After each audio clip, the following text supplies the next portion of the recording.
আসসালামু আলাইকুম। চলে আসলাম এনএইচ স্পোর্টস এর নতুন একটা ভিডিওতে।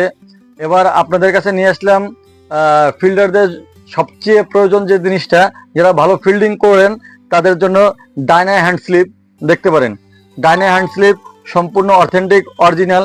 এখানে দেখতে পারেন এটার ম্যানুফ্যাকচারিং ডেট, এক্সপায়ার ডেট 2024-এ এটা ম্যানুফ্যাকচারিং আছে, এক্সপায়ার আছে 2029-এ। এখানে কিউআর কোড স্ক্যানার দেওয়া আছে। তো আপনারা দেখেন, যাদের ডাইনে হ্যান্ড স্লিপ মূলত এখানে আছে, একটা হ্যান্ড স্লিপে 5 মিটার হয়। তো এখানে দেখেন 5 মিটার হ্যান্ড স্লিপ। তো যারা অনেকে ফুলটা না নিয়ে অল্প অল্প কেটে কেটে 1 মিটার নিতে চান, তারাও আমাদের সাথে কাছে যোগাযোগ করে 1 মিটার করে নিতে পারবেন। আর যারা ফুল এই একটা বক্স নিতে চান তারাও নিতে পারবেন। আর যেহেতু আমাদের কাছে হিউজ কোয়ান্টিটি আছে, অনেক কোয়ান্টিটি হ্যান্ড স্লিপ আছে, আপনাদের যাদের হোলসেল লাগবে কিংবা যাদের রিটেল লাগবে তারা অবশ্যই আমাদের সাথে যোগাযোগ করে এই হ্যান্ড স্লিপ গুলো কালেক্ট করতে পারবেন। ধন্যবাদ।